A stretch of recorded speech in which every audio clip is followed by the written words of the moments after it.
చాలా పెద్ద ట్వీట్ అయితే వేసుకొచ్చాడు ఇక్కడ. ఇక్కడ చూడండి లాస్ట్‌లో రాసుకొచ్చాడనమాట. YouTube influencer Osmania gold medal. Journalist కేవీఆర్‌ను సరైన చట్ట ప్రక్రియలు పాటించకుండా హైదరాబాద్ నుంచి భారీ పోలీసు బలగాలతో తీసుకురావడం, అతను చెయ్యని వాటిని చేసినట్టుగా ఎఫ్ఐఆర్‌లో పెట్టి జైలుకి పంపడం అత్యంత దుర్మార్గం. బాగా గుర్తుపెట్టుకోండి ఈ లైను. అతను చెయ్యని వాటిని చేసినట్టుగా ఎఫ్ఐఆర్‌లో పెట్టి జైలుకి పంపడం అత్యంత దుర్మార్గం అంట. అలాగే యూట్యూబర్ రావణ్ విషయంలో ఇప్పుడు మీరు పెట్టిన కేసులకు 4 కోర్టుల్లో బెయిల్స్ వచ్చినా అహంకారంతో చెలరేగిపోతూ నేరుగా సంబంధిత పోలీస్ స్టేషన్లపై తమ వారి చేత దాడులు చేయించారు. అసహనంతో తీవ్రవాదులపై పెట్టే అభియోగాలు మేపారు. చంద్రబాబు నాయుడు గారు, మీరు, పవన్ కళ్యాణ్ గారు, లోకేష్‌లు సహా మీ పార్టీ నాయకులు గతంలో ఇప్పుడు కూడా ఏం మాట్లాడారో, ఏం మాట్లాడుతున్నారో ఇప్పుడు వాళ్ళు కూడా అవే మాటలు మాట్లాడుతున్నారంట. వాటినే ప్రశ్నిస్తున్నారు. అలాంటప్పుడు మరి అవే అభియోగాలు మీ మీద కూడా పెట్టాలి కదా! పవన్ కళ్యాణ్ గారు గతంలో మాట్లాడిన మాటలు.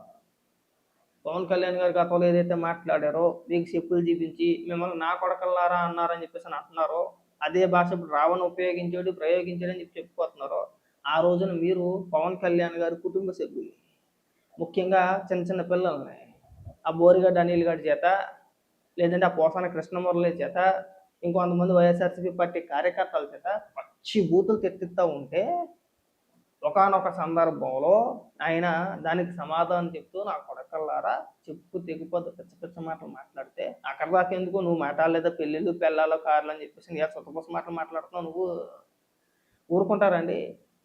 పోనీ నిజంగా నీకు అంత చిత్తశుద్ధి ఉంటే ఒకవేళ లేదు అలా ఆ భాషను ఒకవేళ నువ్వు ఖండించి ఉంటే బోరిగడ్డ అనిల్ గడు అఫీషియల్గా నీ పార్టీకి సంబంధం లేని వ్యక్తి, నీ పార్టీకి వాడు సంబంధం లేని వ్యక్తి. అలాగే పోసాని కృష్ణమురళి నీ పార్టీ అధికార ప్రతినిధి. నువ్వే మాట్లాడుతుంటే మళ్ళీ నా పిచ్చితనం కాబట్టి ఎన్ని వివరాలు చెప్తున్నాను. మరి నువ్వు ఏదైనా కేసులు పెట్టావా? వాళ్ళ పైన ఎప్పుడైనా కేసులు పెట్టడం కానీ వాళ్ళని కంట్రోల్ చేయడం కానీ చేసావా? లేదు. మీరంతా కూడా మూకుమ్మడిగా పవన్ కళ్యాణ్ గారి కుటుంబ సభ్యుల్ని ఇంట్లో చిన్నపిల్లల్ని అచ్చేస్తాం ఇచ్చేస్తాం పోసాని కృష్ణమురళి గారు మాట్లాడలేదండి. పవన్ కళ్యాణ్ నీకు 2 కూతుళ్ళు గుర్తుపెట్టుకో, నేను ఇంకా బతికే ఉంటా, ఏం చేస్తానో చూస్తావా అని చెప్పేసి అనలేదా? చూడు అని చెప్పేసి బెదిరించలేదా? ఆ బోరుగడ్డ అనిల్ గడు ఏమని మాట్లాడాడు? అవన్నీ చెప్పుకుంటే సిగ్గుచేటు. ఇక్కడ మళ్ళీ మా నోటితో మేము ఉచ్చరించడం. ఆ రోజున సంకలు గుద్దేసుకున్నాం, ఈ రోజు వచ్చి గిలగిల్లా ఆడిపోతున్నాం. ఊరుకుంటారండి? నా కొడుకులారా నోట్లో తొక్కేస్తాం, తీసేస్తాం, మతాల మధ్య విద్వేషాలు రెచ్చగొట్టే విధంగా మాట్లాడడం అన్ని చేస్తూ ఊరుకుంటారా? అదేదో నువ్వేదో సొంతపూసలా ట్వీట్లు ఎత్తుంటే నాకు నవ్వు వస్తుంది. మీరు ఇలాంటి వారిని సమర్థించొద్దు. మీకు సంబంధించిన వాళ్ళు మీ మీద ఊసేస్తున్నారు. ఒకసారి చూడండి వెళ్ళి. మీరు గతంలో మా మీద బోర్డు కేసులు పెట్టారు.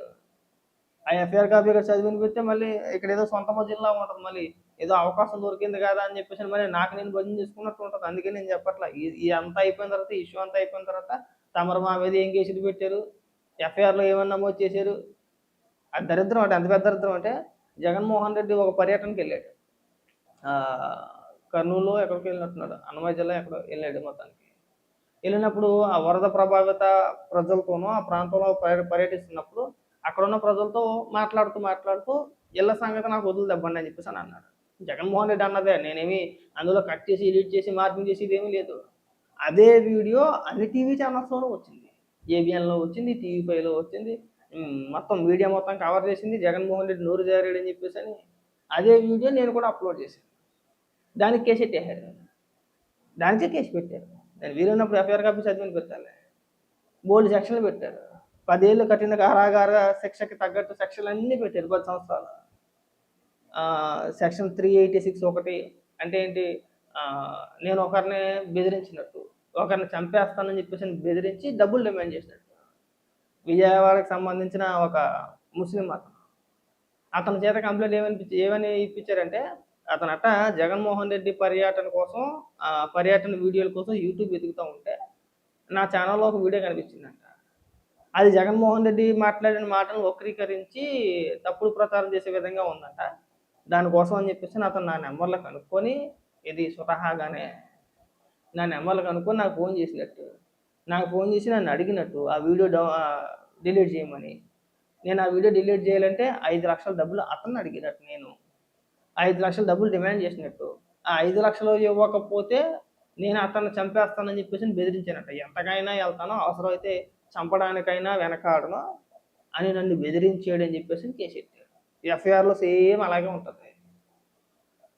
అంటే అతనంతట అతను ఫోన్ చేస్తే నాకు ఫోన్ చేసిన అతనికి 5,00,000 ఇస్తావా? లేదంటే నేను చంపేయమంటావా? అని చెప్పేసి నేను అన్నానట. అలాంటి కేసులు పెట్టారు మన మీద. చాలా ఉన్నాయి. 120బి, 128బి చాలా చాలా కేసులు పెట్టారు మన మీద. చాలా సెక్షన్‌లు పెట్టారు. ఎఫ్ఐఆర్ కాపీ చూస్తే తెలుసుద్ది. అలాగే విజయవాడకి సంబంధించిన వెంకట్ అనే పిల్లోడిని. అతను అసల దా మీరు అరెస్ట్ చేసిన దానికి, ఆ పోస్ట్‌కి సంబంధమే లేదు. ఏదో భారతిరెడ్డి గారి పైన ఏదో ఒక పోస్ట్ చేశారని చెప్పేసని అతన్ని, సాంబ అనే వ్యక్తిని ఇద్దరిని కలిపి అరెస్ట్ చేశారు. పోలీస్ స్టేషన్‌లో పెట్టి కొట్టారు. కొట్టారా లేదా? ఏం బూతులేం మాట్లాడలేదే. కనీసం పోస్ట్‌కి వాళ్ళకి సంబంధం కూడా లేదు. చిత్రహింసలు పెట్టారు, కొట్టారు. అలాగే బీవీఆర్ బొబ్బూరి వెంకటరావు. మీరు ఎత్తుకు రాలేదా? ఎత్తుకొచ్చి కొట్టలేదా? వీడియోలు ఇప్పటికి కూడా స్పష్టంగా కనబడుతున్నాయి కదా! అలాగే ఎల్జీ పాలిమర్స్ విషయంలో మీ మీ పైన సోషల్ మీడియాలో ఒక పోస్ట్ షేర్ చేస్తే రంగనాయకమ్మ గారు అని చెప్పేసి ఆవిడ పైన కేసులు పెట్టారు. చెప్పుకుంటా పోతే చాలా ఉన్నాయి. ఒకటి కాదు, రెండు కాదు. కొన్ని వందల మందిల మీద మీరు కేసులు పెట్టి మమ్మల్ని రిమాండ్ చేయాలని చూశారు. మమ్మల్ని జైలుకి పంపాలని చూశారు. ఇవాళ వచ్చి మీరు ఇక్కడ నీతులు చెప్తారు. ప్రభుత్వాన్ని ప్రశ్నిస్తే కేసులు పెడతారా? మరి మేము ఆ రోజు చేసింది కూడా ప్రశ్నించడమే. ఆ రోజు మేమేమైనా పల్లీలు పంచామా? ఆ రోజు మేమే ప్రశ్నించాం. మీరు అధికారంలో ఉన్నారు కాబట్టి మేము మిమ్మల్ని ప్రశ్నించాం. మా మీద కేసులు పెట్టి లోపలేసేశారు. మాట్లాడుతుంది ఇప్పుడు కాదు. ఇప్పుడు మరి ఈ కేసులో మళ్ళీ తీసుకొచ్చి నాకు చెప్పుకుంటే నిజంగా సెల్ఫ్ డబ్బా కింద ఉంటుంది. బాగోదు. అది పద్ధతి కూడా కాదు. ఇంకెప్పుడైనా ఫ్రీ టైం ఉన్నప్పుడు, ఖాళీగా ఉన్నప్పుడు చక్కగా మీరు నా మీద ఏ కేసు పెట్టారు? ఎప్పుడు అరెస్ట్ చేశారు? ఏ పరిస్థితుల్లో అరెస్ట్ చేశారు? ఎన్ని రోజులు తిప్పారు నన్ను? అవన్నీ వివరంగా మాట్లాడుకుందాం. తొందర ఎందుకు జగన్మోహన్ రెడ్డి గారు? మీరు చేస్తే ఒకటి, ఎదుటోళ్ళు చేస్తే ఒకటి అవుతుందండి. మీకైతే అన్ని రూల్స్ ఉంటాయా? మీరు అరెస్టులు చేసేయచ్చా? పైగా అది దానికి సంబంధించి ఎవరో ఒక క్వశ్చన్ అడిగితే ఎవరైనా ప్రభుత్వం పైన ఇలాంటి ప్రచారాలు చేస్తే ఖచ్చితంగా మేము చర్యలు తీసుకుంటామండి. కఠినమైన చర్యలు తీసుకుంటామని చెప్పేసి ముఖ్యమంత్రి హోదాలో నువ్వే చెప్పు. మనం చెప్పలేదా? ఇవాళ ఇక్కడ మనం ఇక్కడికి వచ్చి పెద్ద పెద్ద ఉపన్యాసాలు. ఒకసారి మన రావణ్ వాళ్ళ మిసెస్ అనుకుంటా, వాళ్ళ భార్య, ఆవిడేం మాట్లాడుతుందో ఒకసారి వినిపిస్తాను. ధన్యవాదాలండి. మమ్మల్ని మీరేం చేయాలనుకుంటున్నారో మాకు అర్థం కావట్లేదు కానీ మా వారిని స్టేషన్ల మీద స్టేషన్లు తిప్పుతున్నారు.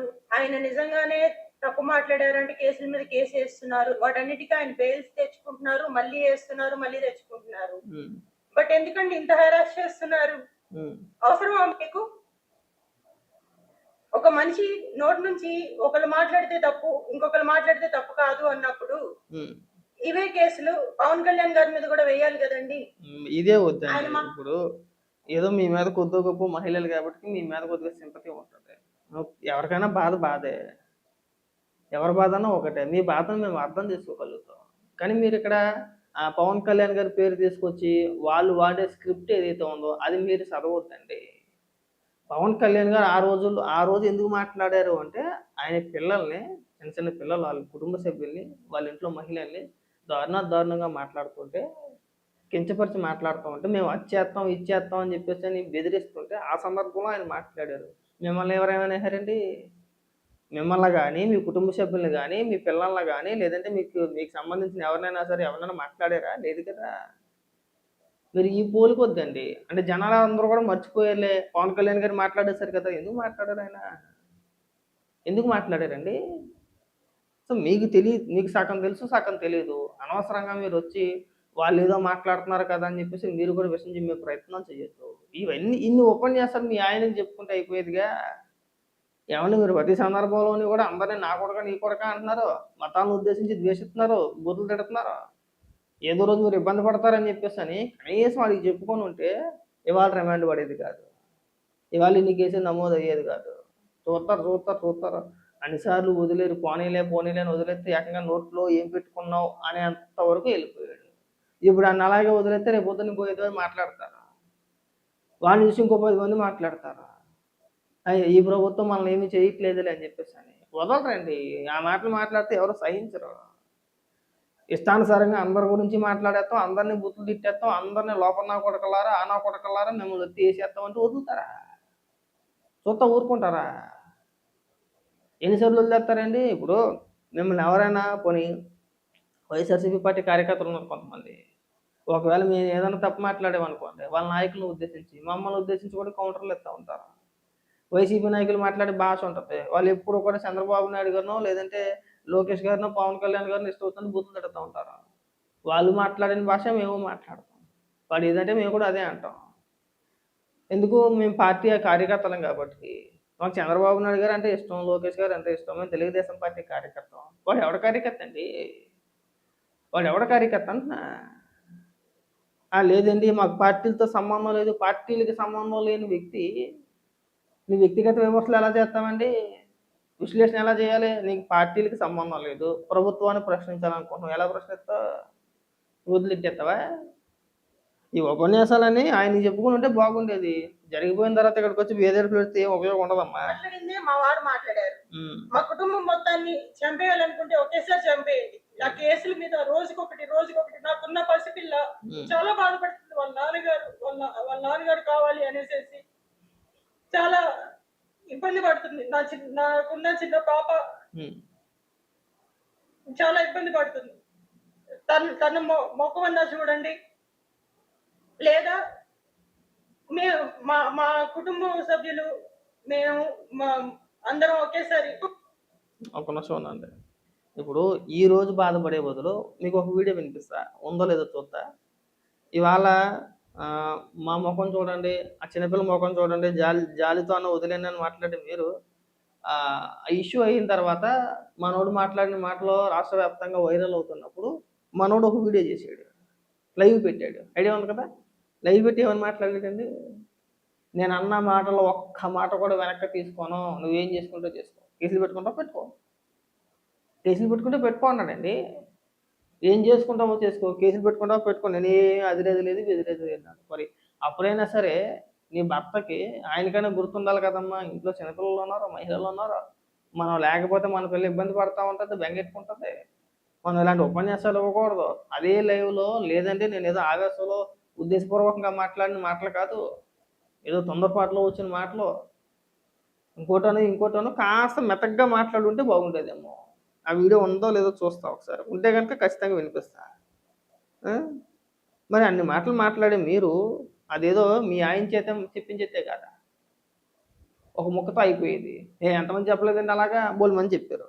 అలాగే జగన్మోహన్ రెడ్డిని ఉద్దేశించి, జగన్మోహన్ రెడ్డి ఎవరైతే వీళ్ళకి మద్దతు తెలుపుతున్నారో ఈ జోసఫ్కి కానీ లేదంటే ఇంకొకరికి కానీ జర్నలిస్ట్ అయి కౌంటర్ ఇచ్చాడు. నా వీడియో కూడా ఒకసారి వినిపిస్తాను. అతను పూర్తిస్తారో వైఎస్ఆర్ కాంగ్రెస్ పార్టీ చెప్పాలి. ఎందుకంటే వైఎస్ఆర్ కాంగ్రెస్ ప్రకాష్ రాజ్ మాట్లాడాడు, అతను పూర్తిగా హిందూ వ్యతిరేకి, హిందూ ద్రోహి, హిందూ ద్వేషి. ఇప్పుడు వైఎస్ఆర్ కాంగ్రెస్ పార్టీ కూడా అదే చెప్పాలనుకుంటుందా? వాళ్ళ పార్టీ కార్యకర్తలకు ఏం చెప్పాలనుకుంటుంది? మన పార్టీలో ఉన్నటువంటి వాళ్ళందరూ హిందూ దేవీ దేవతలను దూషించండి, ద్వేషించండి అంటుందా? ఇప్పుడు రావణ్ణి సమర్థిస్తున్న వాళ్ళు ఈ పదానికి అర్థం చెప్పండి. రామాయణంలో సీతను వదిలేసిన రాముడి గురించి నువ్వు చెప్పి అది చేపించరా? ఈ రోజు అగ్ని ప్రవేశం చేపించరా నా పడగాను? సీతని వదిలేసిన రాముడిని ఆదర్శంగా తీసుకుని ఈ రోజు ఎంతమంది భర్తలు వాళ్ళ భార్యను అగ్ని ప్రవేశం చేపిస్తారని చెప్పని రోడ్డు మీద అడగరా నా పడక? లేదంటే మహాభారతం తీసుకొచ్చి ద్రౌపదిని చీరలాగారు మన ఇతిహాసాలు చెప్పి నేను చెప్పరా నా పడక? నువ్వు ఏం చేస్తున్నారు మన క్రిస్టియన్స్? సనాతన ధర్మాన్ని ఒక్కొక్కసారి కొంతమంది ట్రోల్ చేస్తూ సన్న ఆతుల ధర్మం అని చెప్పని అంటారు, దాన్ని బూతు కింద కూడా వాడతారు. అలా అంటే ఎలా ఉంటుంది? సొంత రాజ్యంలో తరిమించుకొని రాముడు అని చెప్పనంటే ఎలా ఉంటుంది? రాజ్యం పోండి అని చెప్పని తరిమించుకొని అడవిలో అడుగు.